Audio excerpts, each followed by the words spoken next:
They left it where the sun sits heaviest, tied to a rusted post beneath a sky that steamed like a kettle. Heat hung above the road in sheets. Umbrellas folded their faces into shade.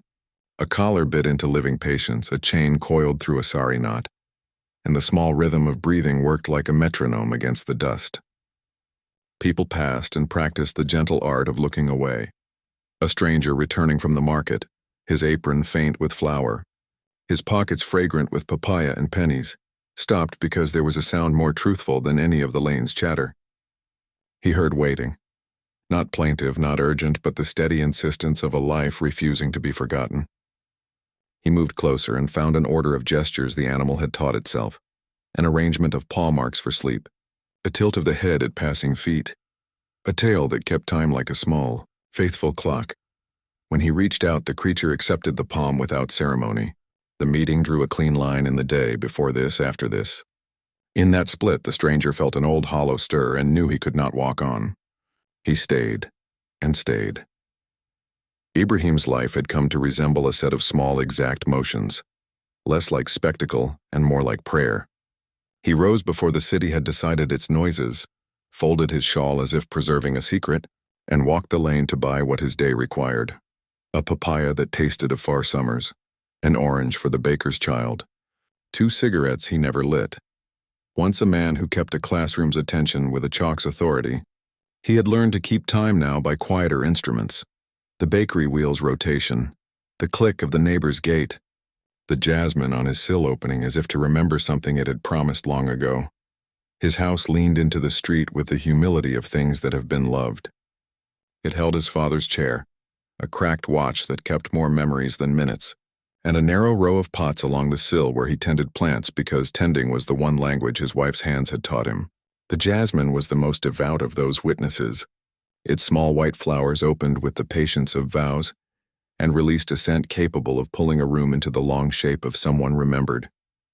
The fig beside it had pushed a new shoot, thin and obstinate, like a proof that life could still invent its reasons. Grief for him was not the loud sort that demands attention. It was an economy of quiet. It settled into habits and learned to be polite. He moved around it the way a companion might move around an old wound, carefully with the modest hope of not reopening. His small sphere of human contact consisted of Mrs. Latif, from the tea shop who kept a ledger of everyone's small comforts, Aftab who kept pigeons on a roof and measured days by his birds, and a handful of children whose faces made his afternoons lighter by being present. Each of those people had grown reduced and readable in the manner of maps. So when the morning came that shifted his rhythm, he did not immediately name it as change. The lane that day was a study in heat. Umbrellas drooped, voices sought shade, and the post where the animal sat was an ordinary post, rusty with use and often the bearer of lost lists. A child's drawing had been tied there with a string, a sun with too many rays and 2 small hurried words beneath it. Not mine. The post had a ribbon tied high, faded blue at the edges, fluttering in a wind that chose to play there and nowhere else. He did not find the animal with drama. He recognized the small geography the creature had drawn in the dust, a patch smoothed for sleep, a paw that scraped a particular line into the sand, a head that turned toward any footfall with the patience of someone who measures the arrivals of luck. There was no overt pleading, only a steadfast ordering of small things. When he crouched, his knees remembered the business of stooping to children. The creature watched him with the curious, deliberate gaze of one who catalogues human habits. This one walks slowly. This one ignores. This one might offer food. When Ibrahim extended his hand, the animal accepted without ceremony. It leaned into the warmth as if into an old custom. The chain cut into its skin where metal and sun had been a poor marriage. A sari had been knotted to hold it as temporary restraint. There was a small scar on a paw like a map worn by rain. Its breathing carried a sound that was not complaint but a simple accounting of being. The collar, the note, the ribbon, these small tokens read like the neighborhood's public forgettings. The note, not mine, hung beneath the post like a poor excuse pinned to the world. Ibrahim imagined the hands that had folded it. Perhaps a child who had feared the duty of a life, perhaps an adult whose conscience had dried like the lane in monsoonless months. The ribbon at the post's top, blue and bleaching, might have been a promise that remained unfulfilled. Small things like ribbons and sketches carry the town's reasons and its shirked duties. They are the soft ledger with which people keep and lose one another. He carried the animal home the way a man carries a bowl of soup on a cold night. Carefully, because slopping would be unthinkable and because small lives are fragile in ordinary hands. They walked back in the shade where the lane offered mercy, and into a house that remembered other evenings. Inside, the animal curled on an old sheet and the room filled with basil and jasmine, scents that could translate abstract memory into present warmth. The fig's new shoot leaned a little toward the window as if nodding at the arrival of another living thing. Neighbors noticed, because lanes are conspirators and stories travel faster than feet. Children declared the creature a miracle and brought tiny offerings: half a biscuit, a thread, a bottle cap worn into a small crown. Mrs. Latif observed from her doorway with the quiet interest old women have for people's soft follies. Aftab asked practical questions: food, nails, whether the animal scratched paint. And the inspector from the local council made a polite note about ownership and owners who sometimes reappeared. The neighborhood's opinion shifted from curiosity to a cautious warmth. An animal that had been abandoned was, in time, a claim, either of return or of belonging. Once housed, the animal altered the geometry of Ibrahim's days with the shy authority of habit. Where silence had echoed his wife's absence, something warmed the space with a living rhythm. He found himself boiling a little extra water to fill a dish, dragging out an old blanket that smelled like hospital rooms and small mercies, and laying it where the creature liked to sleep. At night it would curl against his knees and hum, a purr like a small engine tidying the edges of his solitude. He spoke to it in the private grammar of the bereaved, and the creature listened with the attentive patience that children afford to elders and elders afford to children. When he told it of small things, the fig's shoot, the boy who built boats of folded newspaper, the animal blinked slowly and pressed its head to his hand as if to bless the telling. Small trials arrived as certain as afternoons. The animal grew ill in a way that tested the economy of his care. A reluctance to eat, a sleep that lasted too long, a tremor in an old limb. Each was a thin knife to his thrift. He found a small packet of savings tucked in a drawer and used it in increments to buy syrup and salves, and the counsel of a gentleman who mended animals for a living. Money that had been meant for other small comforts was spent on syrups and stitches. Each coin felt heavy, but each purchase was a measure of the faith he had given the life that had trusted him. Then there were the questions of ownership, which come in the voice of neighbors who liked their lives tidy.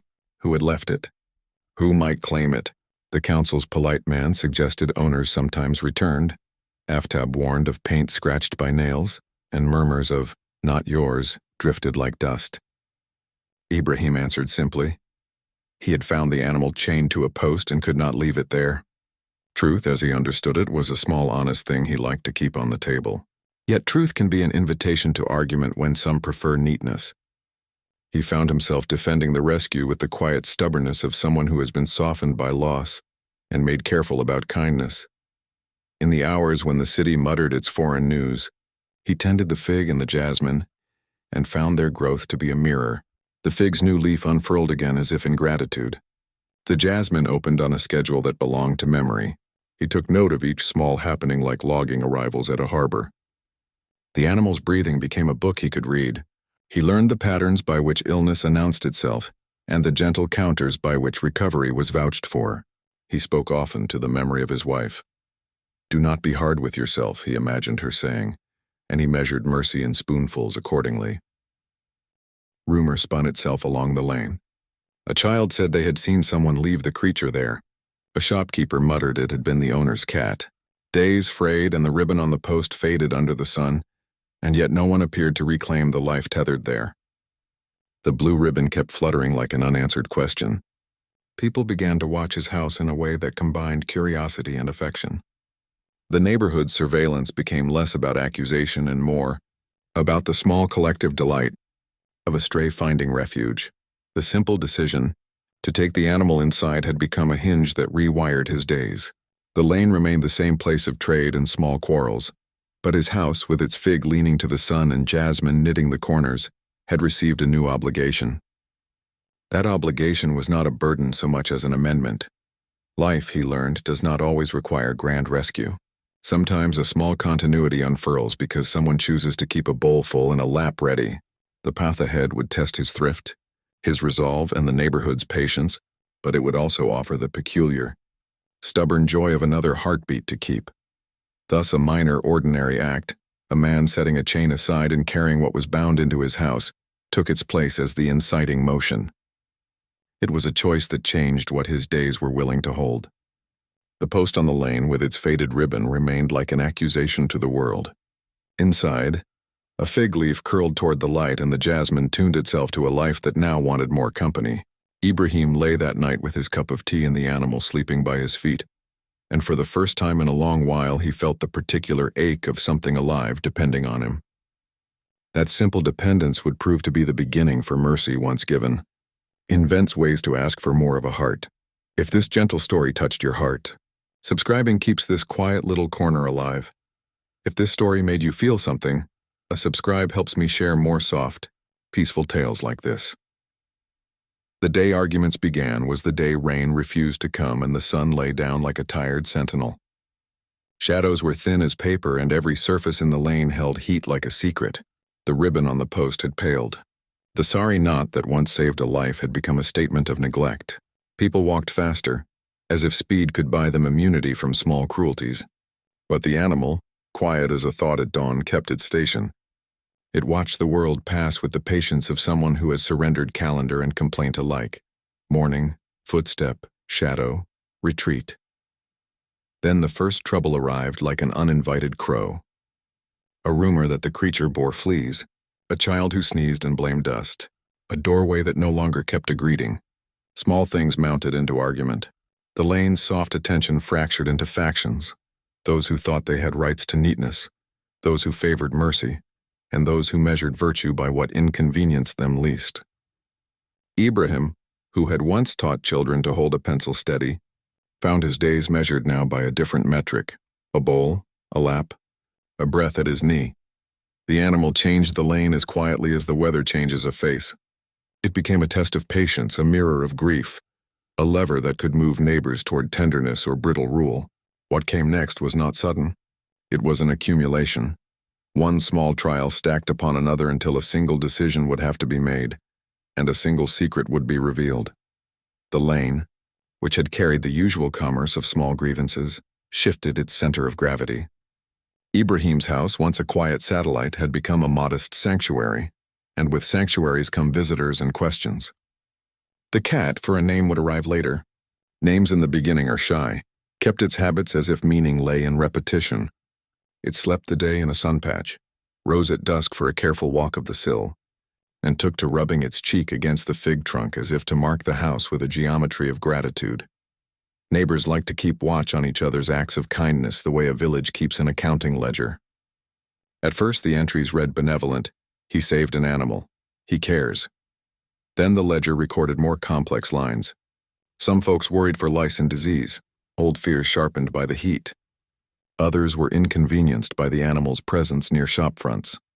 A cat by a bakery is an invitation to startled pastries, to children who insist on petting what they should not handle. A baker fretted over crumbs, a roofer worried about vermin, and a woman whose scarf had been nicked by a passing dog muttered that life ought to be tidy. Rumors are imaginative things when left alone. They call friends to themselves and grow weight. One afternoon, a child with a cold was soothed by sweet milk and returned home with a cough that lasted more than a day. The milk came from the same bowl the cat used. It required little imagination to link the two events and less still for a small scandal to form.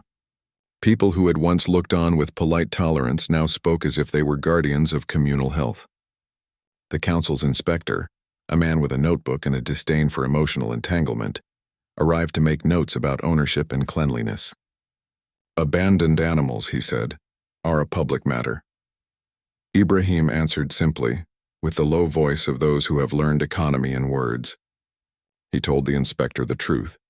He had found the animal chained to a post in the sun and could not leave it there. The inspector wrote his small justice on a page and left with the gentle threat of official action. Fines, notices, maybe even removal. The ledger was written anew. Complaint filed. The lane, which had once celebrated the small miracle of rescue, now had an undercurrent of worry. Kindness, when it inconveniences convenience, becomes a political act. The animal's illness, subtle at first, complicated the country's small battles. It refused food for 2 whole mornings, and Ibrahim's stomach learned a new sort of hunger, the hunger of worry and of funds spent. He spent his mornings walking with a bowl and whispering the sorts of things that are said to coax appetite. The creature would sometimes open one eye in the sun and look toward him with a distant politeness, as if to say, "I know you are trying." Money, which in grief had been hoarded like prayer, was now spent on small medicines and the kind man from the back lane who tended animals for a few rupees and a promise. Aftab, who kept pigeons and observed life through the lens of feather and habit, noticed that Ibrahim had changed. Where once he had been a man who accepted the world as it offered itself, narrow and precise, he was now a man whose decisions had lengthened. In those deciding hours, Ibrahim would stand by the jasmine and watch the way it bent toward repetitions of his days. The jasmine became a confidant. Its scent tied his memory to the living present. The fig's new shoot, too, seemed to watch, as if understanding that life's continuities require more than hope. Small children rallied to the cause. They brought torn bits of cloth and half-crisp biscuits, and in their hands the animal seemed smaller for a moment, as if the weight of being rescued altered its bones. Their parents worried for hygiene and propriety. They left notes, gentle then firm, in the lane's public places. "Keep your animals inside. Tend your possessions better. We cannot be inconvenienced." The notes are the community's small compromises. They are civil and they are barb-tipped. Ibrahim read them and tried to answer each in quiet ways. Clean bedding, careful disposal of dishes, keeping the cat from window sills where paint might be ruined. He learned to move with constraints he had not imagined. Soft boot steps at night so the animal would not startle. Small modifications in the way he swept the floor. When the news reached the woman who ran the clinic at the lane's end, she came with a manner measured in the medicine of compassion. "It will cost," she said. "It will cost more than you think."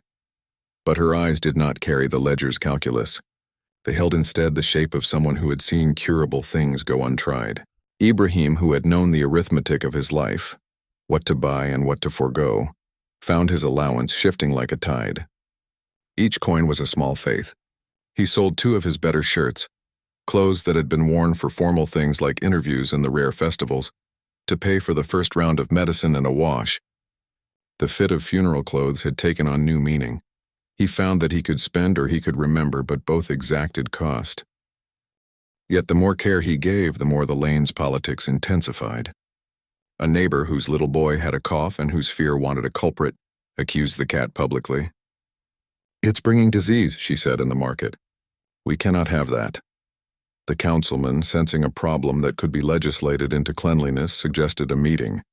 The meeting, organized under the fig tree where children played and pigeons nested, felt like a village court rather than a commons. People came with arguments stitched to the seams of their lives: health, propriety, respect for property.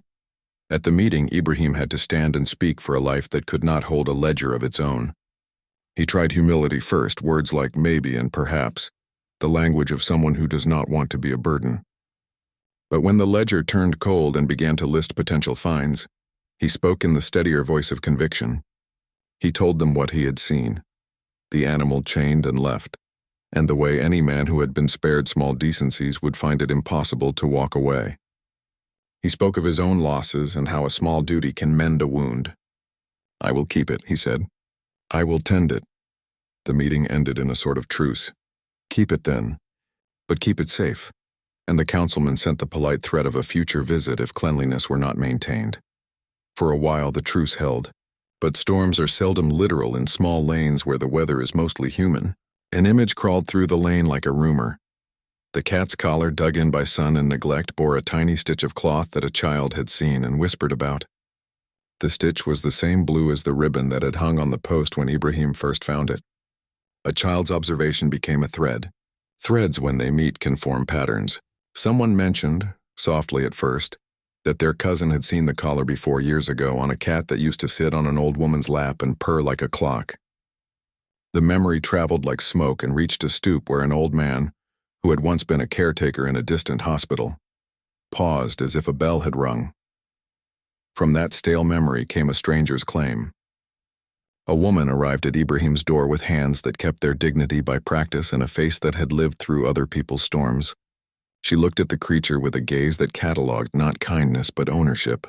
She said, her voice as if testing language, "This is my cat." The assertion was a pebble thrown into the lane's still pool. Ripples went outward. She bore an old certainty. "I left it for a while. Cards were heavy. I had to go." Her words were simple, and she had none of the spectacle of villainy. But in truth, there is often a fine seam between survival and cruelty, and people wear both in the same coat. Ibrahim's heart tightened like a fist. He had thought the world had parted in two, before he found the cat and after, but the woman's arrival rekindled a more complicated map. If she was the owner, then perhaps the universe offered a simpler resolution: return it, draw a line, breathe again. But ownership and past actions are not identical in measure. Someone may own an animal and yet have left it to the sun with a sorry knot and a note. Aftab watched all this with the keen solace of someone whose life is red in feathers. He offered to help as friends do, quietly, without dramatic gestures.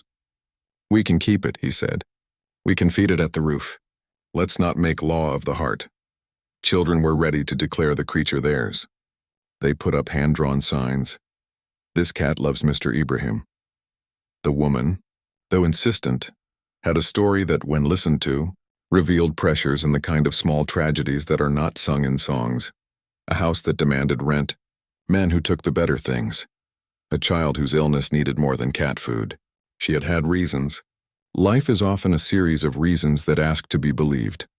In the days that followed, a more painful complication arose.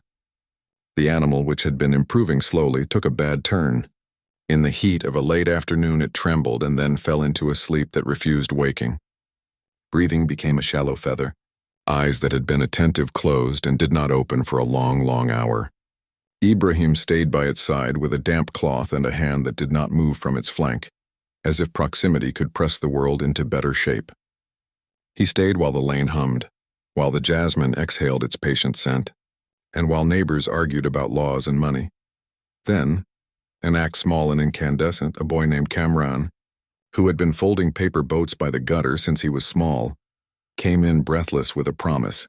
He declared he had seen a man at the market who owed his family bread and had been given coins by Ibrahim in earlier times. This man, Kamran said, had been seen with the cat near the market that morning, as if shopping an animal were one errand. The statement turned air into accusation. Someone might be selling the cat, or perhaps the woman was trying to reclaim by force.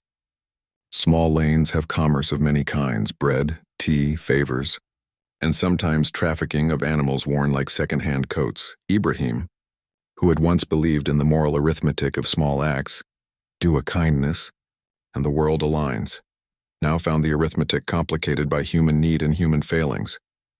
He had to decide whether his duty to the creature required defense against claim, or whether a return to an owner, even one who had abandoned it once, might be preferable to a life spent arguing. He chose not to speak at first. Instead, he tended, and in the tending decisions are made quietly. A careful application of salve, a boiling of water for feed, a watch by night. But the town's politics did not pause for such intimacies. They pressed. The woman returned one evening with papers, small, tokens of ownership which the inspector had once recorded, and a neighbor who mistrusted emotion more than discomfort waved them under Ibrahim's nose like a judge's gavel. "Ownership," the neighbor declaimed, "is a thing we recognize." The woman sought only the cat, her voice a mixture of gratitude and relief. She explained that she had been forced to leave in haste, that her life had been a ladder of misfortunes, and that the cat was her only companion in the empty hours. She showed the papers. The inspector tapped his pen as if to close a book. Ibrahim listened, and the night that followed him home with an ache neither victory nor defeat. He had a right, perhaps, to defend the creature, for what else is a rescue if not a promise? Yet he also felt the shape of survival in the woman's story. To take the animal from her might be to deny a poor life its warmth. He sat by the jasmine and let the plant's scent fill the spaces that argument would otherwise occupy. In the jasmine's patient scent, he heard the faint echo of his wife's voice. "Do what mends, and be careful with the hurting." It was an ethic that resisted tidy justice. Aftab, who is not given to public speeches, suggested a compromise. Let the animal be seen, he said. Let the people decide by seeing. So they arranged, under the fig tree, which had by now a small optimism of new leaves, a showing where the woman, Ibrahim, and the lane could witness how the animal responded. People came because lanes like spectacles, and because moral matters sound like music when played in public. Children came in hope. The inspector came to mark his notes. The woman brought a small stool and a face that did not ask for pity.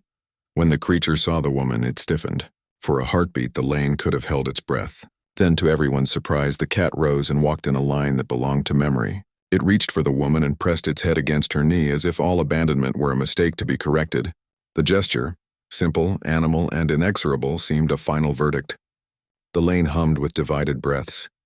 Some people felt the romance of reunion, others felt betrayal, and Ibrahim felt a fissure widen in him like a river shaped by rain. But then, as all roads do, this one bent into a more complicated tale. A child shouted from the back of the crowd and revealed with full clarity what had been a soft rumor. The blue ribbon the woman wore on her wrist, tied like a promise, matched the ribbon that had been used to knot the animal to the post. The cat's collar had in a small, almost invisible repair a scrap of the same blue. The coincidence, once named, was no longer coincidence but a clue, and clues in small towns are dangerous because they breed questions.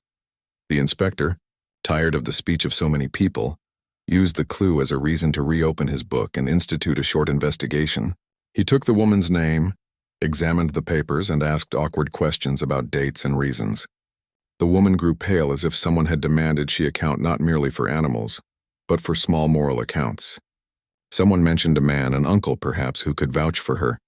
Another said they had seen her leave the animal once and had returned later. The story's edges now blurred, and in the blur the cat sat, patient as a saint. Then came the night when the turning point arrived like a sudden wind. Ibrahim, carrying the scent of spices and a small parcel of medicine, returned late to his house to find the door ajar. The jasmine, which had been his confidant, tossed its scent into the air like a flag, and the fig stood in the porch light like a witness. Inside the cupboard had been rifled. A cheap watch he kept for no reason other than habit was gone, and in the small hollow where the animal had slept there was only a smudge of fur on a blanket. The blanket lay folded, neat as a promise, but the cat was not there. For a moment Ibrahim thought the animal had merely wandered. Cats wander, and this one had the muscle memory of the world. Yet there was a sound, soft metallic, that made his breath catch. The chain's clink not far away answered the call. He followed the sound and found at the lane's edge a post with a fresh knot and a blue ribbon new enough to sting. The same sorry knot, the same bad geometry. The cat was chained to a post again under the watch of night. The link between the ribbon and the woman seemed no longer gentle but deliberate, and the lane's soft morality hardened like clay in the sun. He rushed, of course. He called the woman's name into the dark, and the lane answered with shudders and the sort of silence that holds secrets. The chain cut into the creature's flesh where the metal met fur, and it looked up at him with the sort of patience that breaks in the chest. The ribbon fluttered like a flag of accusation. Who had retied the knot? Had the woman reclaimed the animal out of need? Or had someone else used her papers as a tool for theft or revenge? The inspector's pen, which had once promised order, now seemed impotent beside the knot and the animal's bleeding skin. This is the moment when the path forks, and choices must be made that will not merely affect things on paper, but will change what a life feels like. Ibrahim stood with hands empty and heart full of small, dangerous certainties. The lane had given him a trial, to speak, to act, to choose between law and mercy, between right and the hard texture of daily survival. He could leave it tied, return it to the woman who claimed it, and call the ledger closed. Or he could try to take it away again and risk neighbors' ire and the inspector's authority. As the night swallowed sounds and the jasmine sighed, Ibrahim reached for the knot with the hurried and trembling hands of someone who had already decided to be a keeper of small mercies. He moved toward the post when a voice, soft and sudden, stopped him. Not yet. The voice belonged to the woman. She stood at the edge of the lamplight, her hands empty and her face as closed as a book not yet read. Her words were small and had the weight of a confession that had not been planned. "I did not chain it back," she said. "I found it. But then a stranger, he was with me and he said we had to leave. He took it." The lane, which had been leaning toward tidy stories, now leaned into complication. A stranger had been seen with the cat earlier that day, Cameron had said. Had he been buying it? Stealing it? Had the woman been coerced? The idea that someone else had intervened, someone who might profit from the animal's worth, breathed new tension into the air. Ibrahim listened to her tell of debts and of men with pockets like traps. He listened as she described leaving in haste to save a child, and then returning to find her companion gone. Her hands trembled as she spoke, and in that tremble there was something like truth. The inspector wrote down more words, and the lane grew into a small courtroom of breath and shadow. In that moment, a crossroads of accusation and confession, of law and need, the animal looked at Ibrahim and made a small sound like a question. Ibrahim felt the weight of the decision tighten. He could not, in that night, untangle all the threads, but he could act for what he knew. The cat had trusted him, had breathed against his leg in sleepless hours, had been tended by hands that had given things up to keep it. He reached for the chain anyway. He had barely touched the metal when a shout rose from the far end of the lane, a sound sharp and human and breaking. Cameron ran, breathless, red with the effort of a child who had seen too much. They took the man, he cried. They took a man who was with them. He went into the courtyard beyond the bazaar, and they took him. They dragged him. The sentence left the air like a stone dropped in a well. Its echoes made the lane thin. Before Ibrahim could move another step, the inspector pushed through the crowd and produced a small booklet of authority. We will investigate, he said, with the manner of someone who believes in procedure as cure, and yet his voice had the thinness of a man whose hands had not been in the dirt for a long time. A neighbor offered to fetch the police. Another closed the shutters on the fear that had been leaking through the night, and in that commotion the woman's face went white, as if someone had asked her to account for a life in public. She looked at Ibrahim as if pleading, and in that look there was no artifice, only fear and hope braided thin. Then the inspector, bound to his notebook, asked her something that stopped the lane like an axe. Is there anything else? He said. Any other mark? Any sign? Anything that would tell us why this was chained? She hesitated and then, seeing no way to avoid the ledger's hunger, reached into her sleeve and produced a scrap of cloth folded small. It was the same blue as the ribbon and the same as the stitch on the collar, but inside the fold was another scrap, one Ibrahim recognized with a pain like a struck bell, a piece of his wife's sari. The sari he had thought lost when she left their house some years ago in a panic. The smell of the fabric, faint and old, spoke to a memory of hospital corridors and late conversations. The scrap in her hand was a proof that the life that had been tied to a post had been tied somehow and somewhere to his own past. The revelation sent a shiver through Ibrahim's body, because the world had suddenly become small and personal in a way that demands more than generalities. If the sari piece belonged to his wife, why? Had someone taken her cloth as a souvenir? Had the cat known her? Had his wife's life and the cat's been braided in a secret he had not known? Before anyone could script a response, the lamplight flickered and the lane held its breath. The inspector's pen paused. The woman's eyes filled. Ibrahim felt, with a clarity that made his limbs thin, that the matter had pivoted not merely on ownership but on history, on family and the past's stubborn threads. It was then that a sound from the bazaar, a hurried footfall, the clink of something metal, made the neighborhood turn as if toward a hymn. The police, summoned by a neighbor's insistence, arrived with a clumsy authority and a face that had seen too many nights to be surprised by any single story. They asked questions in the way of men who divide the world into lists. The inspector recited the facts as if to harden them into order.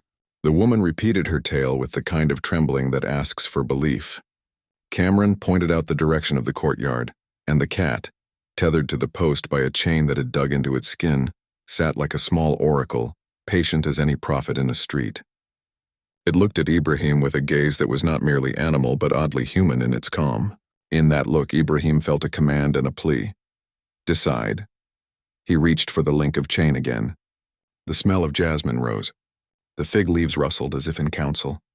The lane had become a place of law, of stories, of old cloth appearing where memory thought it had been buried.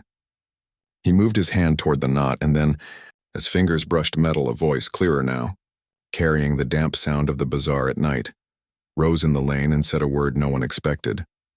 Stop. It was not the inspector or the woman, but a stranger stepping into the light, broad-shouldered, eyes like tired coals and carrying the trace of the market on him. He had the kind of hands that had once held other people's lives, and he looked at Ibrahim with the knowledge of one who has seen too many small wars. "There is more here than a chain and a note," he said. "There is a debt." The Lane then, under the patient witness of Jasmine and Fig, learned that debts can be made of tenderness or of money, and that sometimes they require payment in ways the ledger cannot write. The stranger's words hung as if carved into the night, and the decision Ibrahim had intended to make trembled like a candle flame. He had only taken a hand to the chain when everything shifted: law, memory, ownership, and the secret of a sari that had once adorned a woman's shoulders. The turning point had arrived, a choice that would not simply settle ownership but would touch the old stitches of his life. The Lane drew close, breath held. The Jasmine exhaled, and the cat, still chained and watching, let the world wait for the answer. The night the Lane decided to be a jury, every lamp held its breath. Men came with papers and children came with questions. The Jasmine watched with a patience learned from decades. Ibrahim stood with a palm on a chain that had already tasted neglect and felt as if 1,000 small decisions balanced in the metal. The cat, whose name had not yet been given, sat like a small tribunal and blinked at the world. A stranger stepped from the bazaar's clamor, shoulders marked by the day's work and a debt heavy in his voice. He said one sentence that shifted the weight of the evening: "There is more here than a chain." It was the salt that wakes memory. The woman who claimed the animal trembled. The inspector's pen hovered. For a single breath, the Lane rearranged itself. Neighbors becoming witnesses, authority becoming questioner, memory becoming accusation. A scrap of sari, a blue ribbon, a child's paper boat. These small things braided into a rope that would either bind them to the past or cut them free. Ibrahim had to choose. The world asked him with urgency and without law, "What will you do when the debt is called?" When a Lane decides it will not look away, small lamps take on the character of judges and the Jasmine becomes a witness with an odor that remembers everything. The stranger who had said "there is a debt" did not look like a hero from a tale. He smelled of spices and rope, of fruit that had seen the sun and of hands that had lifted and been given into. There was a wound of tiredness in his face, as if the market had taught him all the injustices one needs to carry in a lifetime. He looked at Ibrahim as though recalling a debt that had been incurred long ago by a small act, an act that needed neither ledger nor flourish. "You fed me once," he said simply, to no one in particular. "Once when I had nothing but a coin that tasted of dust, you gave me a papaya and the skin of a bread and told me to go to the river. I ate under a fig and thought I'd been given a coronation. I owe you." His voice was the kind that does not demand gratitude but offers itself back as currency. People who have been fed remember the face of the hand that opened for them. He had come because a debt, when owed, is not a number but a moral motion. The police officer, who had arrived with the routine gravity of one trained in lists, listened with the polite impatience of procedure, and then turned his attention to the threadbare business at hand. A man had been dragged. Someone had been seen in the bazaar with the cat. A chain had been placed twice. A woman had come with papers. The inspector had written down words as if words themselves could stitch order back into the Lane. The officer's boots were new to the dirt. He frowned at the tangle of small testimonies. "Who took the man?" he asked. The Lane answered with children's shout and groan murmur. Kamran pointed, the inspector jotted, and the stranger, whose name turned out to be Abdul, replied with a map of a path that led through the market to a courtyard where crates were stacked like sleeping giants. "They thought the animal was worth money," Abdul said. "Others think animals are things you can pawn. The man who was with them belongs to a small trade that turns living things into coin." The air, which had felt like syrup only moments before, became taut. People who have animals as possessions see in every purr either blessing or curse. Those who have known the hunger that can make a person sell another creature for bread learn to be hard with other people's choices. But in this Lane, most were not used to such business. There had been petty quarrels and family debts, yes, but not men who traded living things like they traded metal. That idea arrested the Lane's imagination. Abdul's knowledge was not born of authority, but of observation. He led the small party, police, Inspector Ibrahim, the woman, Aftab, and a half-dozen neighbors, through the bazaar where the night's commerce smelled of sweet rot and good bargains. He moved with a familiarity that suggested he had walked the same alleys and known the same men. The bazaar, which had earlier held the anonymous comfort of ordinary trade, now felt like a place where secrets were folded into sacks and tied with twine. That night in the dim, one could see the market's back alleys arranged like a map of old stories. Businesses with eyes in their shutters and men who traded favors for a living. They found the courtyard mentioned, a narrow place with one crooked lamp and a door that had been left ajar, as if to show that no harm was meant. Inside, crates crouched on their sides and a dog barked once as if to confirm the world's rougher business. Abdul's hand brushed past a sack and there, with the casual cruelty of thieves who collect what people no longer guard, they found evidence. An old watch that had the stain of days on it, a child's paper folded and creased, and most sharply, threads of blue that matched the ribbon and a scrap of printed sari identical. Ibrahim thought with a cold certainty to the fabric he had long feared lost with his wife's departure. The police officer paled a little at the sight of those personal things, as if the world had been carried from private pockets into public sight. The inspector, who liked to classify and write, declared the courtyard a scene to be secured. Men who had thought themselves beyond the law because the law moved slowly, found themselves painted by its edges. A shout rose as someone recognized a face. One of the men in the courtyard was the very one that Cameron had seen being dragged earlier. Blue cloth on his shoulder, a face the lane had now catalogued in memory. He was asleep in a crate, or pretending to be. It is a strange thing in small places when law and neighborliness meet. One is heavy with forms, the other with feeling. The police detained two men, cuffing them with a clumsy care that suggested they had never done such business before. The inspector took names while Abdul watched with the serenity of someone who has taken up the work of righting small wrongs because justice in his neighborhood had a way of being delayed by the interests of better-off men. The woman, whose hands had a history of holes stitched with necessity, stood trembling. She began and then could not finish. People feeling shame do not always have the language of courts. Her story spilled anyway, because under the pressure of a night that keeps light on all corners, truth leaves its hiding places. She told of a day when doors demanded rent and doctors demanded coins and the cupboard had been bare. She had tied the animal to the post only for a little while, she said, to run an errand that would come back with bread or medicine. She claimed not to have wanted abandonment. She claimed, with the kind of ragged breath that makes facts look like supplication, that a man had come and taken the animal and then returned it, and said the world owed him coin, and could she pay a bit later. She had not known how fast later can harden into theft.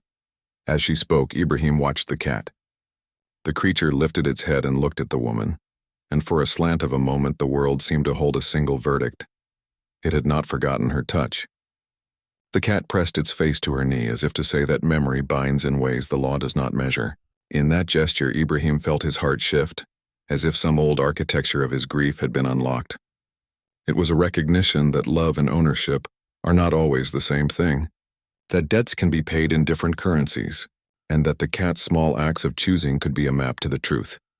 But truth is not so pure in the world of men. The police who had found evidence had duties to perform. The inspector, pleased to have made a neat set of notes, turned to Ibrahim with a procedural dryness. "We have enough here to hold them for questioning," he said. "There are stolen goods and a pattern of taking animals for sale. It is a small ring. You may need to sign to press charges." And there, poised between law and mercy, Ibrahim felt the old ache of having to make decisions that were not legal alone but moral. He had once taught boys in a classroom how to make arithmetic out of life. Now the sum included mercy that could not be quantified. He looked at the woman, her face the set of her shoulders, and at the cat, which had leaned, however briefly, into the warmth of her presence. He thought of the sari scrap, the thread of his wife's life that had somehow surfaced in the hands of these men, and he thought of all the small ways the world keeps people bound. Abdul, who had not been formally of authority, moved then, as people do who have decided a debt must be paid in the currency of action. He spoke to the officer with the bluntness of one who believes that law must sometimes be guided by the steady hand of neighborliness.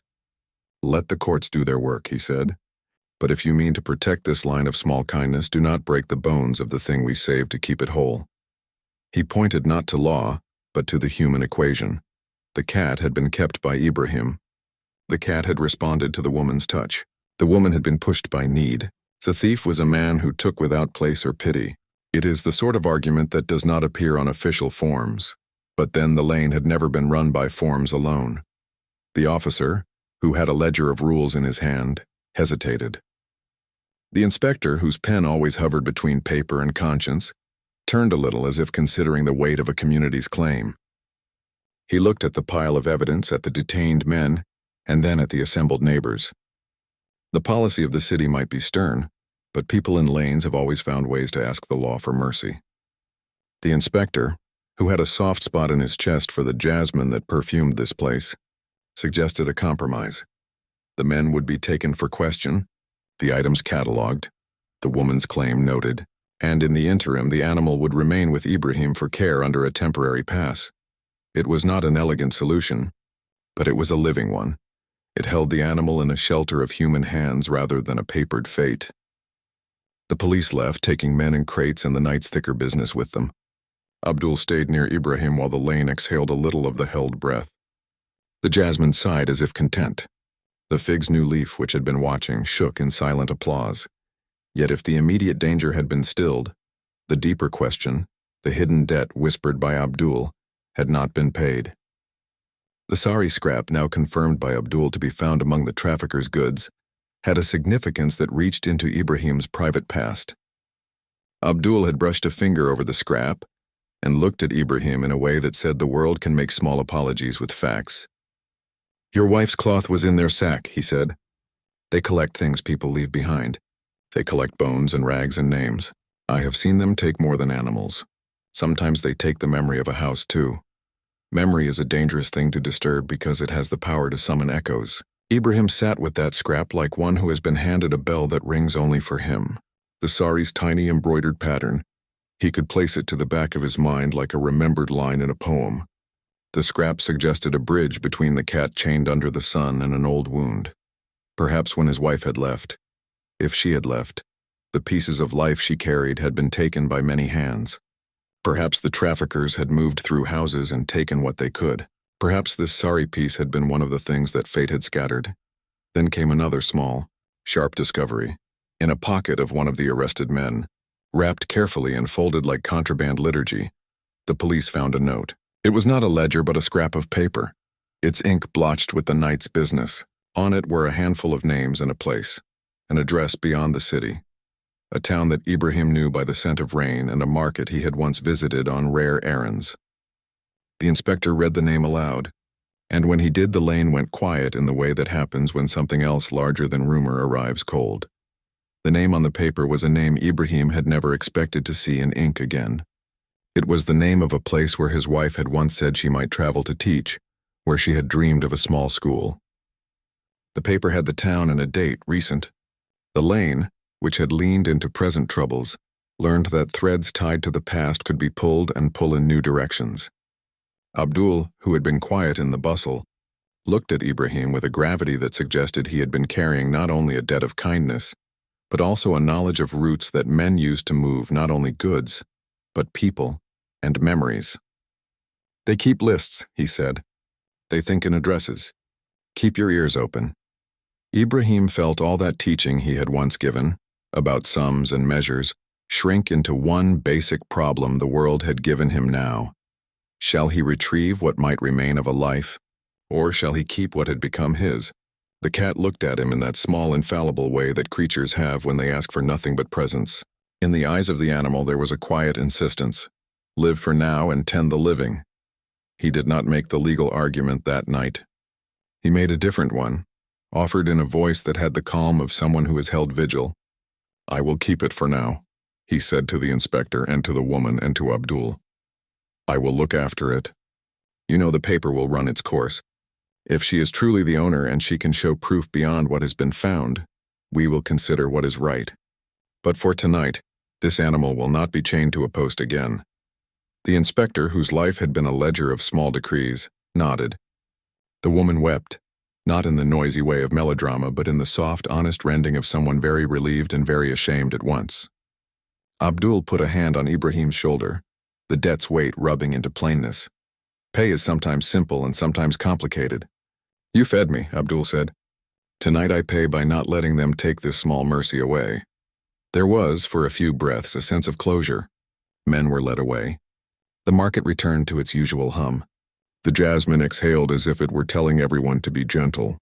Children clapped in a small, unsure way, because children have a sense for the rightness of rescued things. The fig's new leaf unfurled a little more, just as if it were watching for the future.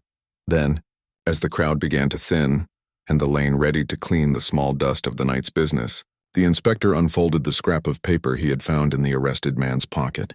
The names written there were not all unknown. Along with the town and the date, one entry bore a word that silenced Ibrahim like the stilling of a bell. It was a single line, a shorthand memory of someone's plan, a name, his wife's name, followed by a place and a time. The inspector's finger traced the ink. The lane, which had been leaning toward small mercies, now leaned toward a great old curiosity. Ibrahim felt the world spin like a bowl in a child's hand. The sorry scrap had been a small proof.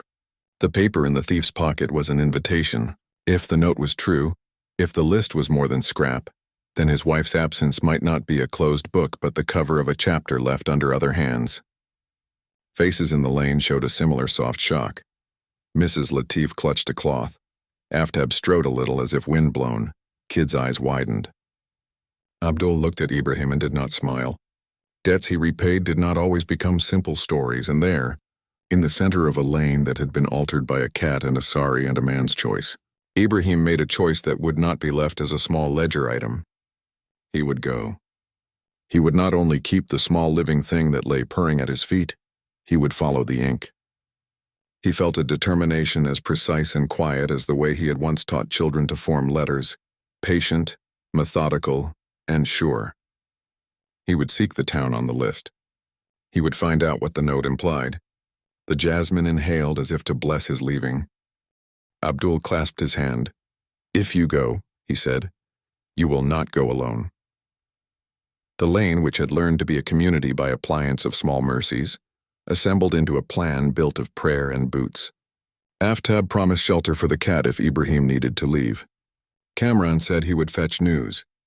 The woman, whose face had been washed in the night's revelations, pressed a scrap of cloth, one she had kept, into Ibrahim's hand as a small talisman. The inspector, with official duty preparing his next page, offered to give them what records he could.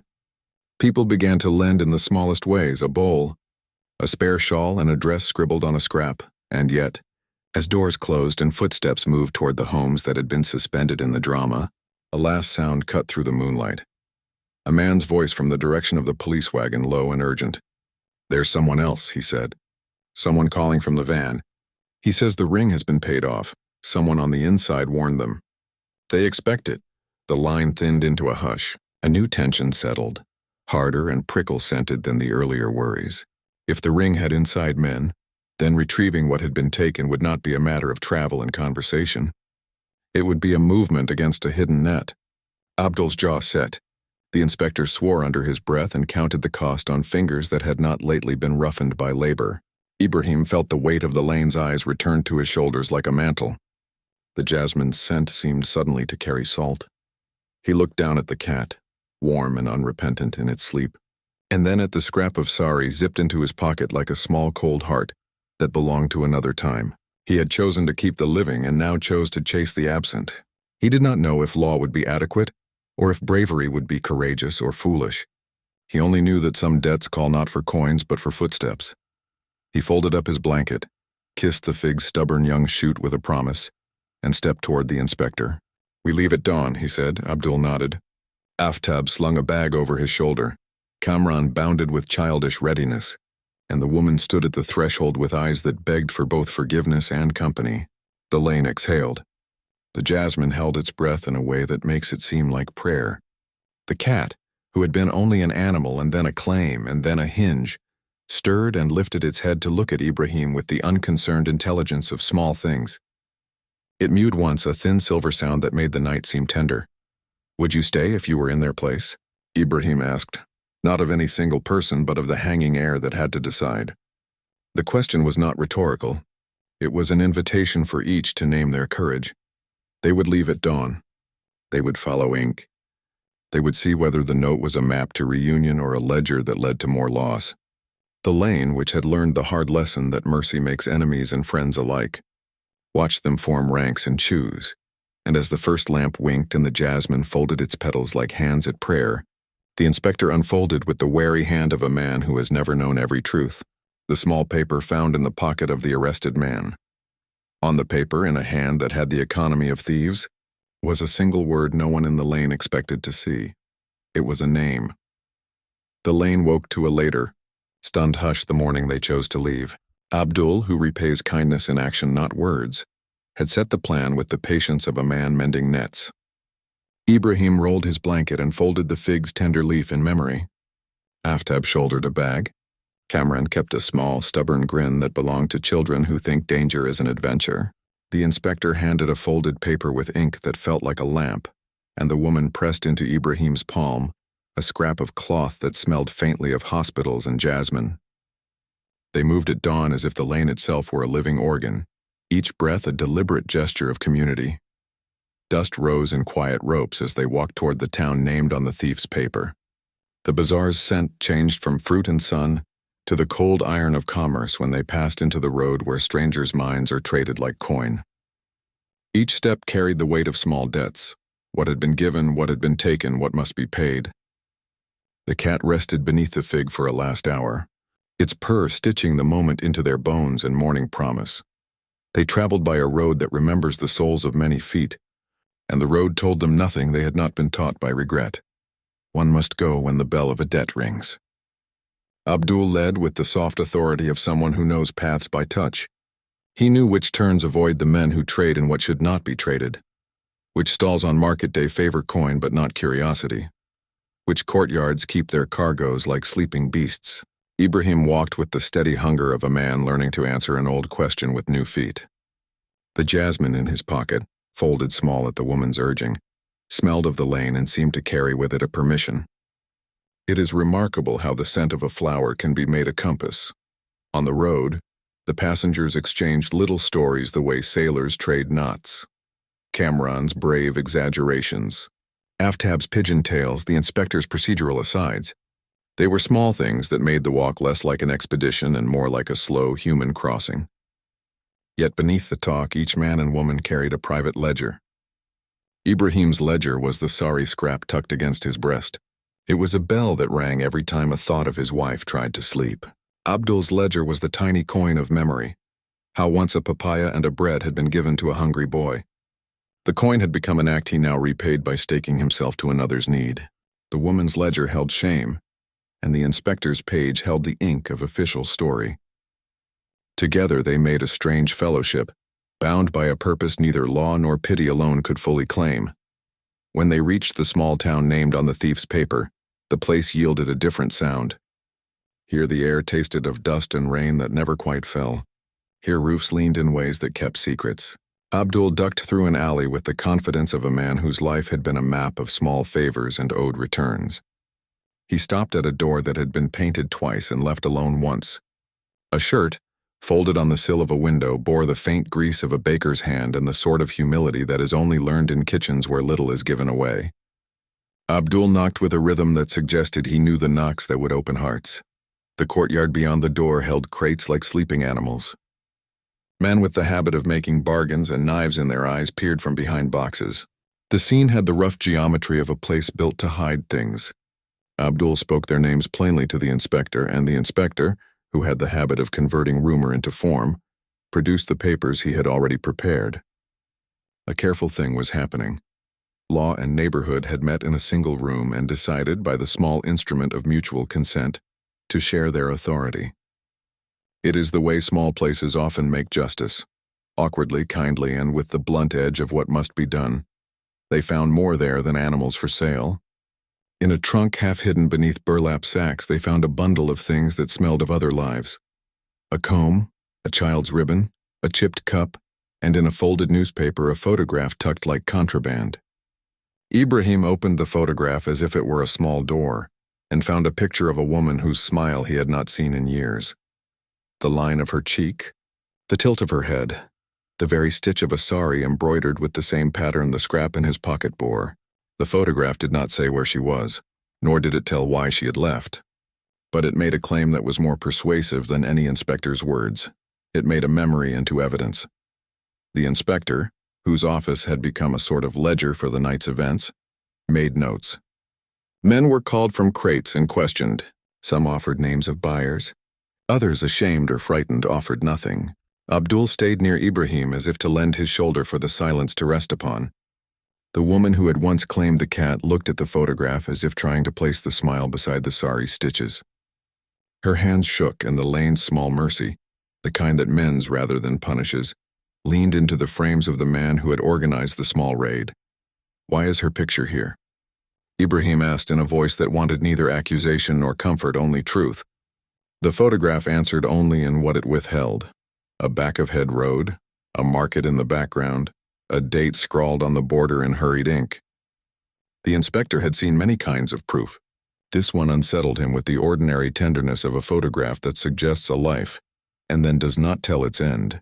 He promised Ibrahim what the law could give: a list of buyers, a trail of transactions, a name that might be followed to some place where the record ended and the human story continued. There were other discoveries that filled the small night with the kind of urgency that demands motion. In a low crate they found a bundle of scarves, each with a stitch of names marked in the hem. One scarf had the initials of a teacher from a town where Ibrahim once thought his wife might go. Another had a ticket stub. None of these things explained everything, but they were more than absence. They were a map of small intersections where lives had touched the traffickers' nets. The inspector wrapped the items with the mechanical kindness of one who knows evidence must be protected to be believed.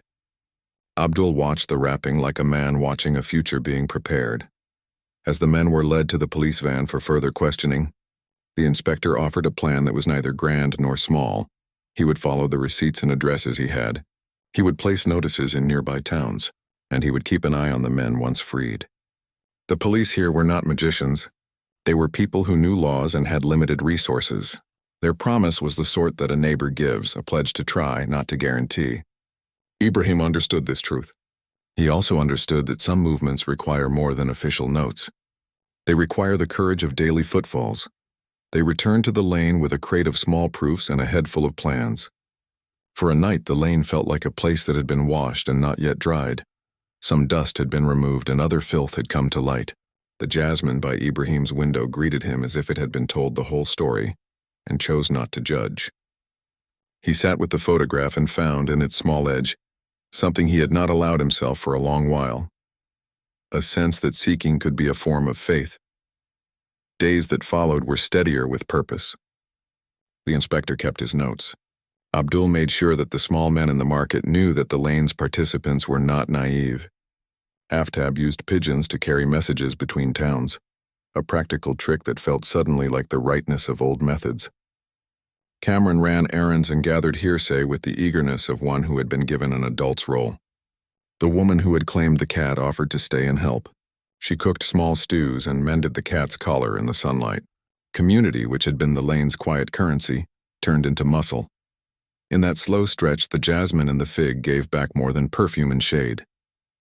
The fig's new shoot pushed a stronger leaf that caught light like a hand stretched out in hope. The jasmine, planted by Ibrahim in the first lonely months, bloomed as if to celebrate a return that had not yet come, and in doing so, it stitched the house's rhythm back together. These plants had been foreshadows in a small domestic theology. When one tends a plant, one learns patience. When a plant returns, it is a sign that tending has meaning. Ibrahim's hands, once so careful with chalk and paper, learned to repair collar and blanket with a grammar of stitches. A small bulletin board appeared in the lane, pinned with the inspector's typed notices and handwritten scraps from neighbors. If you have information about X ring, contact. Someone posted a photograph of an animal taken down from a post and labeled it found with a tentative heart. Children came in procession to feed the cat and listen to Ibrahim tell, not lectures but moments, stories of how the market smelled and how men spoke. He had always been a teacher. Now he taught in a different register, one that measured the world by accountability and the small courage of people who show up. Through gentle persistence, the inspector traced a buyer in a nearby village. An old trader whose habits included keeping animals for sale and hiding receipts in his boots. When the inspector and a small contingent went to speak with him, the trader denied and then softened as only men who have been cornered do. He admitted that animals sometimes passed through his hands, that men sometimes brought them in sacks after curfew, and that he had sold a cat matching the description to a man in the next town. The trail lengthened like a story and then shortened again with a hasty confession. The man who bought the cat had sold it forward to a group who move goods to places where markets are larger and morals smaller. Ibrahim traveled with Abdul and the inspector to the town listed on the note they had found. The town had a river that divided its conscience. On one bank were schools and clapping children. On the other, the shadow of commerce that did not ask what was lost. They followed receipts and the memory of a woman whose name kept appearing in small ways. On slates, on registers, in the hesitant speech of a teacher who had once lodged a visitor. The search was not a triumphal march. It was 100 small inquiries.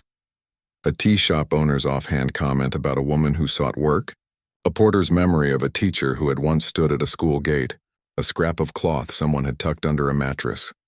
It was in that town's simplest school, a room with more chalk than pupils, that they found a hand that had once known his wife's handwriting. A woman there said she had taught in the same cluster of rooms and that a flyer with a name she recognized had been passed from hand to hand. The name of Ibrahim's wife, linked with a small girls' class in a village beyond. The woman at the school produced a ledger, a thick book where names were listed in the modest, neat script of lesson plans. There, in the margin of an attendance page, was a scratchy note. Left for market. Will return. It was not a confession, but it was the sort of small human thing that makes absence less like a wall and more like a door left ajar. They followed the door and found, finally, a teacher's small rooms in a village that smelled of rain and of the steady work of hands. The house they arrived at was simple, the sort of place where poverty and pride keep a careful arrangement. An old woman who opened the gate had once lived in the city and now kept bees. She recognized the sorry scrap immediately. "Your wife was here," she said with the frankness of those who see comings and goings as weather. She taught and left. She spoke of a man with a cart who promised to help move her things and then did not return. She worried for reasons she would not voice. The village gave them another thread.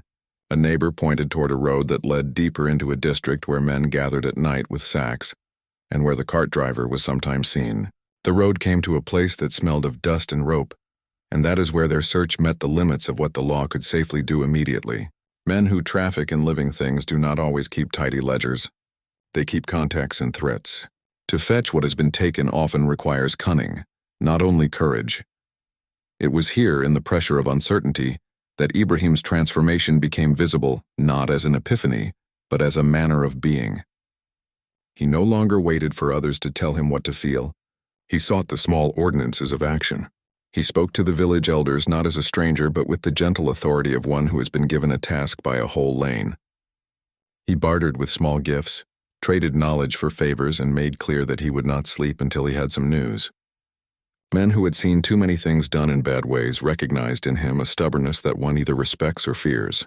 The village offered what it had: a boy who remembered a cart's noise, a woman who had seen a man with blue ribbon on his wrist. At the market's edge, where the trade of things that should not be traded thrived on the quiet, Abdul and Ibrahim found traces, a footprint in a kind of mud made by wheels, a scrap of sari thread caught on a nail. Threads like these are not dramatic. They are the slow work of unmaking nets. They gathered their proofs and cooked a plan with the inspector, who now wore a tired but determined calm. The plan was humble, not a raid of bravery, but a negotiation where the law would be visible and the neighbor's presence would be the kind of witness that frightened men who lived by small cruelties. The negotiation worked with what power it had: the presence of official ink, of neighbors who would testify, and of Abdul's known reputation as someone who repays debts made the men with the cart uneasy. They met in a shade so that the heat at least would not make them rash. The men offered coins and apologies. They asked for leniency for others. They promised that the animal would be retrieved if Ibrahim could show some proof of relationship. The inspector insisted on papers. The men offered obfuscations. In the end, what was retrieved was not the whole truth, but a bundle with the get sent and a thing that made Ibrahim's breath catch the frayed edge of a sari with a pattern he knew intimately. It was not his. Wife's sari and whole, not yet. It was a piece. But in the piece there was a stitch he knew by the way his wife had once mended a hem in the night, a small set of knots that looked like a flat heart. The heart was a small thing, but it was a kind of compass. He held it with hands that trembled and thought about all that had been lost and found, and all the things one keeps piecemeal to make a life whole again. He had begun this journey for the cat and for the small life that had trusted him. He found himself deeper in a search that braided his private sorrow to a new public courage. Aftab set the cat down in Ibrahim's lap the moment they returned to the lane. The animal looked older than before, its fur threaded with new lines of experience, but its eyes were the same steady moons. It pressed its head to Ibrahim's hand and purred in the small currency of gratitude. People gathered at the fig tree, and the jasmine gave off a perfume like benediction. Abdul's debt had been repaid in a way that neither coin nor confession fully expressed. He had returned the favor of a papaya by standing in the night and by walking routes known only to those who have once been hungry. The lane settled into a rhythm that was different from the first days. There was less of the rawness of emergency and more of a patient commitment to tending. The inspector promised to follow through on the buyers and to keep watch for the ring. The woman, who had been both claimant and accused, remained near Ibrahim's door, helping to wash blankets and to mend collars. Her shame softened into quiet service. Kamran, who had grown in the act of running errands and bringing messages, sat on the fence and told anyone who would listen how brave the lane had been. The fig leaf unfurled another inch as if to show how a place recovers under attention. What had been a crisis had become, by small increments, a curriculum. Ibrahim now taught in a manner that included practicalities: how to care for an animal, how to wash a wound, how to stitch a collar. He could feel the shift in himself. The marrow of a man who once marked time by quiet rituals now found that ritual expanded to include other lives. He had not wanted to be a leader. He had wanted only to answer a single summons of mercy, yet the answering had remade him as kindness often does. It made him larger in ways that were exact and true, and still there remained a thread that would not be knotted yet. The photograph and the scraps and the small packages they had retrieved made a map that suggested more places to look, more questions to ask. The sari scrap in Ibrahim's pocket seemed both heavier and thinner at once. Heavier with the weight of memory, thinner because it was still only a piece of cloth. He had learned how to follow paper trails, how to coax a reluctant witness, how to make law and neighborhood work together. He had not yet learned whether a woman whom he had loved and who had left, or perhaps been taken, would be waiting at the next town or beyond. The knowledge of that waiting is a long-sounding bell. At dusk, the lane gathered in small clusters and told the story in parts to one another, as neighborhoods do. The jasmine blossomed in a way that made every telling feel like a blessing. Old Mrs. Latif brought hot tea. Aftab sent a pigeon with a song. Kamran arranged pebbles into a small map of their travels. The cat slept by the fig's roots and held in its sleep the first and last arc of the story. The small creature that had been abandoned had become the hinge on which a dozen human choices swung. People remarked that sometimes a single life, in its small insistence, asks for what the world rarely gives freely: attention. In the quiet that followed, Ibrahim went to the jasmine and stroked its leaves the way someone strokes the page of a book that is still writing itself. He felt the transformation inside him like a slow tide. Grief had not been erased, but it had been given direction. Where before the days had been a succession of small silences, now they contained a sequence of small actions. The plants, the sari scrap, the cat, each had been a plant that required watering, and each had returned an unexpected bloom. Has an animal ever changed your life in a way you didn't expect? He asked the lane in the soft way one asks an old friend, though he knew the question required no answer beyond the small chorus of laughter and quiet nods that rose among neighbors. The question was not for proof but for reciprocity. It invited others to place their small stories beside his. So the falling action steadied itself into a lesson. Rescue can lead to reckoning. Reckoning can lead to searching. And searching can lead to an odd sort of community. The ring in the market had been jarred. Men had been questioned. A map had been drawn from photograph to scrap to place. The jasmine and the fig had been returned to living proofs. The sari scrap had become a compass. Abdul's debt had been repaid in the currency of action, and the lane's ledger now contained entries of courage as tangible as coins. The path forward was not without its dangers, but it was visible in the small gestures they had made together. And having tended what they could and gathered what proofs they might, the lane waited for the unknown next movement. a final step that would either close some doors or open others further. The stretching calm was not surrender, it was preparation. The community had learned to turn its attention into a force strong enough to move men who thought themselves safe in shadows. They had discovered that tenderness kept its own guard, and that to be gentle is not to be weak. As night folded itself over the lane and lamps blinked like small stars, Ibrahim wrapped the sorry scrap in a clean cloth and placed it beside the fig's pot. He slept that night in a way he had not in years, because purpose is sometimes the kindest salve. The cat purred by his feet and the jasmine kept watch. The story, which had risen in crisis, found itself falling into that careful phase where wounds are bound and plans are made. The final chords remained to be struck and the last gifts to be given, but in the space between one act and the next, the people of the lane had learned what it means to repair, little by little, with hands that have learned to keep faith with frailty. The road home is often the longest road a man must walk. They returned at dawn with parcels of proof, with small maps of ink and folded cloth that smelled faintly of jasmine and old hospital nights. The lane received them like the last page of a well-read book. Children on walls, Mrs. Latif's kettle steaming, pigeons remembering roofs. The cat moved between legs with the solemnity of one who has been carried and returned. Its coat was threaded with the dust of other markets and with the soft kindness of strangers. Ibrahim kept the sorry scrap folded like a small talisman against his chest, as if cloth could stop a year from yawning open. Abdul smoked a cigarette and studied the street. The inspector rubbed his pens as if cataloging courage, and Kamran hopped from foot to foot, pleased with the part he had in the unfolding tale. The fig's new leaves caught the light like hands that had learned to bless, and the jasmine opened its small, patient mouths to the morning, proof that tending matters. The lane settled around them, attentive as a congregation, waiting to see whether the last thread would bind or break the long story they had been living together. Ibrahim folded the scrap to his chest and felt a tide begin now. They set out again because the world, when it asks, does not often give time for fancy. The scrap in Ibrahim's pocket had become both map and magnet. The name on the thief's paper was a place that would not unink itself by remaining gaped at. When a thing is lost, be it a life or a cloth, a certain kind of faith calls for feet. That faith required more than dreaming. It required the stubborn, ordinary art of traveling.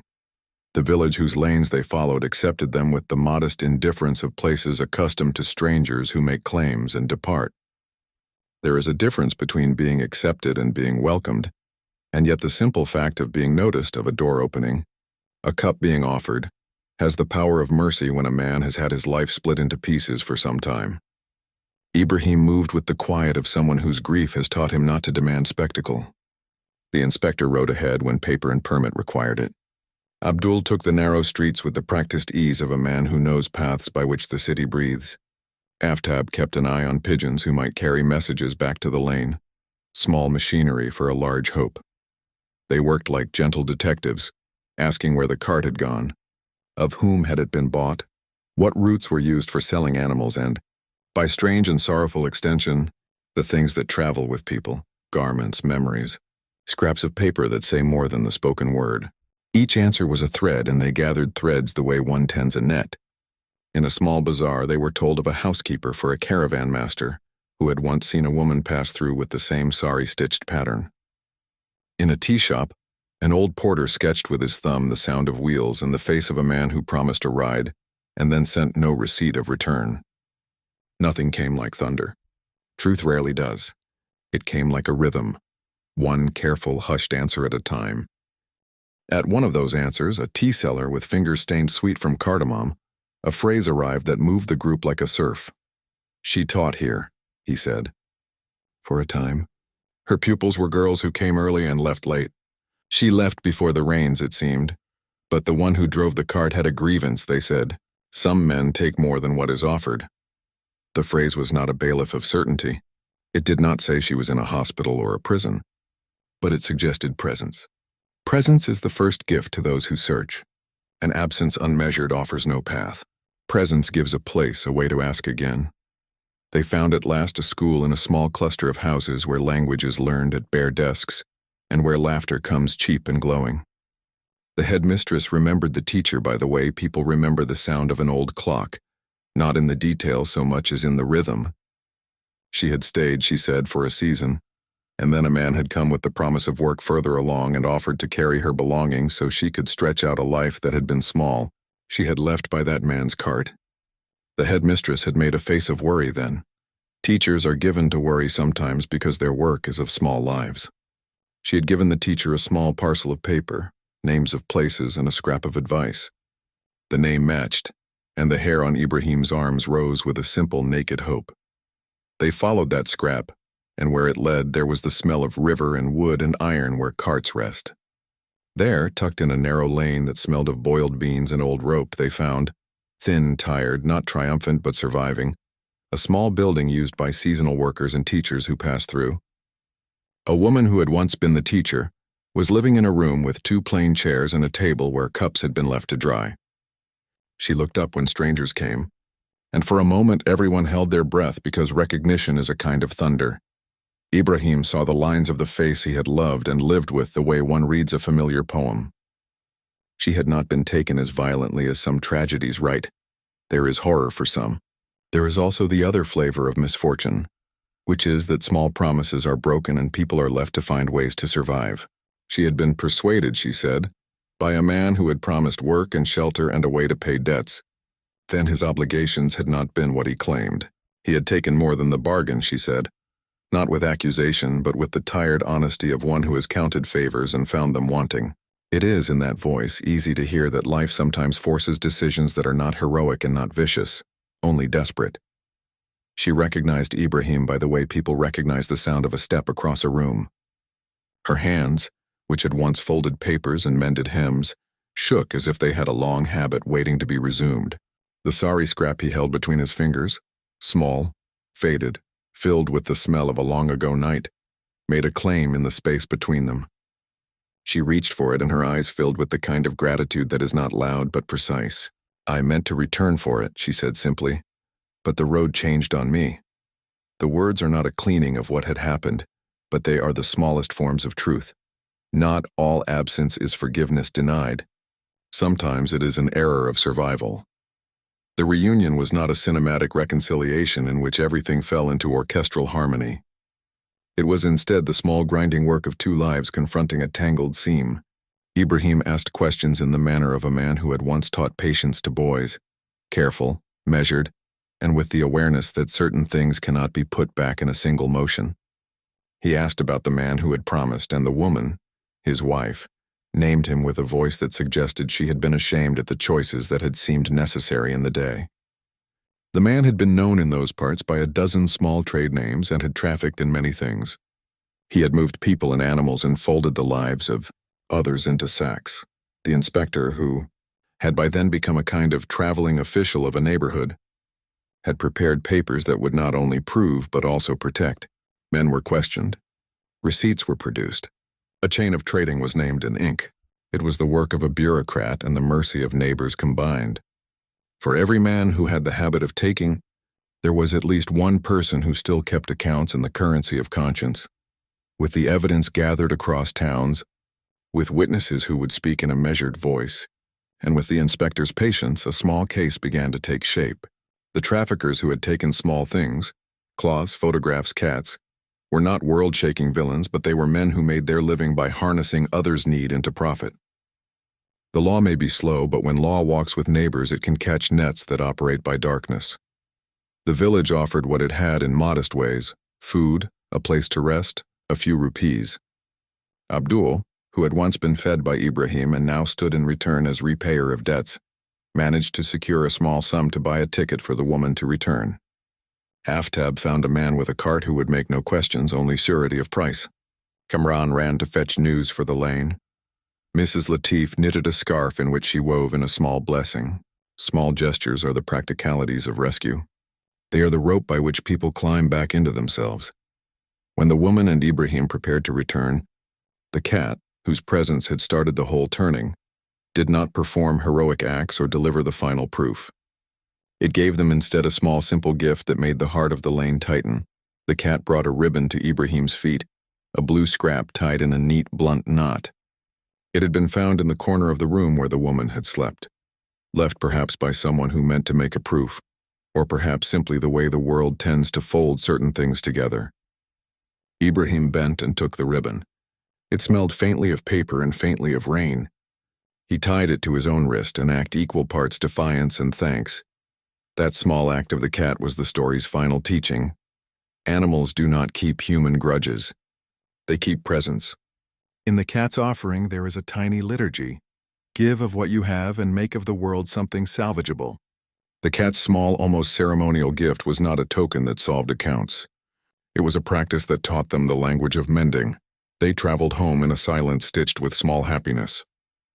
The lane received them with the kind of public quiet that says it has been waiting for this day. Children clustered to see the woman who had gone and returned as if the return were a rare bird. The fig's young leaves had grown an inch, perhaps, and the jasmine opened once more like a mouth singing. Mrs. Latif brewed tea in a large pot. Aftab let his pigeons loose as if to send word to the world that good had been done.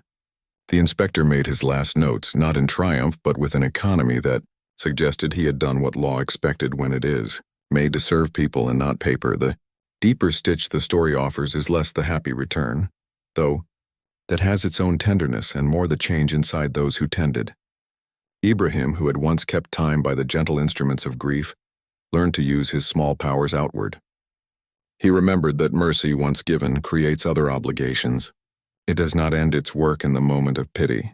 He had fed a man in a market years before, and that simple act had returned to him multiplied, not in coin but in courage. Abdul's insistence that debts be repaid in action was the kind of moral currency the lane had not inventoried in its ledgers, and it became precious by use. There were reckonings to do. The traffickers were prosecuted in the small manner of the place, a settlement for theft, a watch kept on their movements, a quickening of community eyes. It was not theatrical punishment, but it was enough to disturb the patterns of men who thought themselves invisible. The woman faced her own neighbors and received both rebuke and kindness. People are complicated, and restorative justice in a lane is not a great stage with a single verdict. It is many small remediations that do not always erase guilt, but offer a way forward. In the weeks that followed, the lane learned to write new habits into the margins of its life. A small notice board hung near the fig tree with the inspector's number and a list of people willing to help the needy.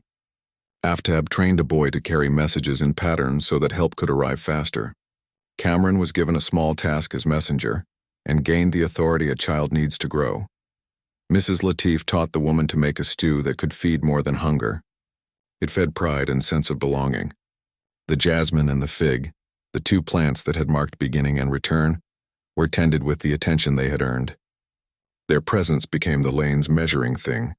When jasmine bloomed, the community breathed easier. Ibrahim and his wife did not return to some naive ease. Grief and strain had been worked into the weft of their lives. There were bills and explanations and awkward moments when neighbors' curiosity felt like a hand on a wound. But they also found quiet delights, afternoons reading together on the little bench under the jasmine, the small pleasure of a tightened hem, a conversation that mended old misgivings. The sari scrap, now wrapped in a small cloth and placed in a little box, became less a proof of absence and more a reliquary of the work they had done to retrieve a life.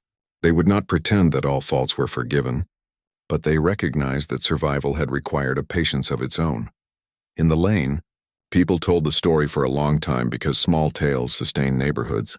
They told it not as pantomime, but as a lesson in what human beings can do when they tether their days together. The cat, for its part, resumed the small claim it had always made. It slept on the sill in the sun. It rubbed against passing legs. It kept the house warm in nights when weather bent toward sorrow. It had been a hinge.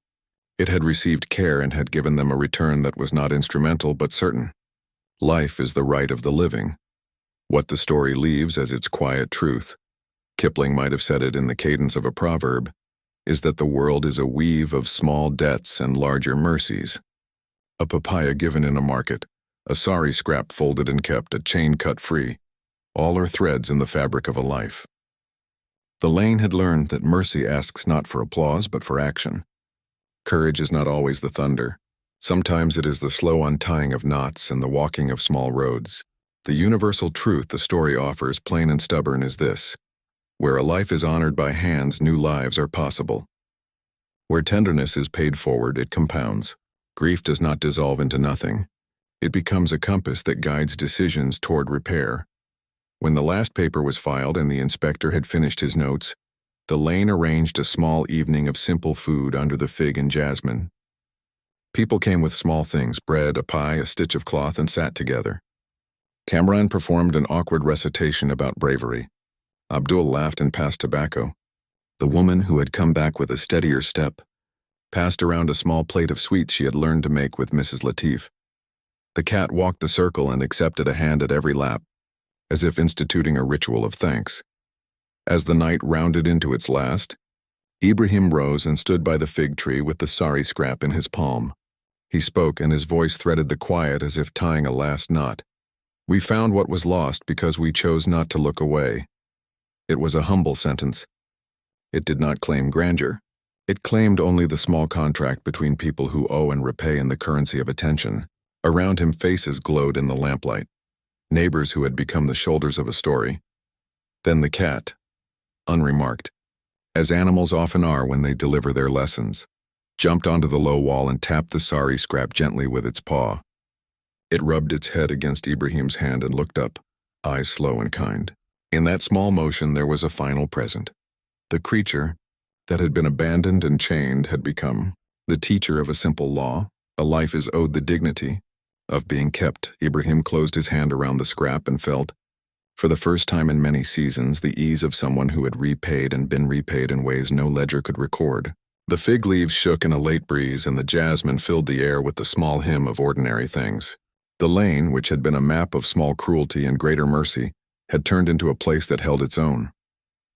The story of the chained cat ended not with a trumpet, but with a bowl refilled and a lap held open. It ended with the woman sitting beside Ibrahim, and with a cat that slept in the dusk like a tiny king. And if Rudyard Kipling's line must be echoed in a modern countersong, it might be said plainly, the greatest rule any man learns is to keep what is entrusted to him, and when he does, the world mends. They had many small bills to pay in the months that followed. Debts, apologies, stitches. But they had also a new habit of answering when the world called. The Lane kept a watchful peace, a covenant of ordinary eyes and hands that would not let a single small life be left to the sun again. The jasmine and the fig, now witnesses of return, continued to grow in the house where mercy had been offered and returned. The cat's final gift was not just a ribbon or a gesture. It was a lesson made visible. Compassion, once chosen, becomes an obligation that builds community. The Lane learned that to tend is to be powerful in the only way that mattered, by being steady. And in the quiet fullness of the evening, with the fig's shadow long and the jasmine humming its small benediction, Ibrahim and his wife sat together and let the country of their small life be soft for a while. You stayed with me till the very end. Thank you. If it felt like a soft purr in your heart, subscribing helps me share more stories like this.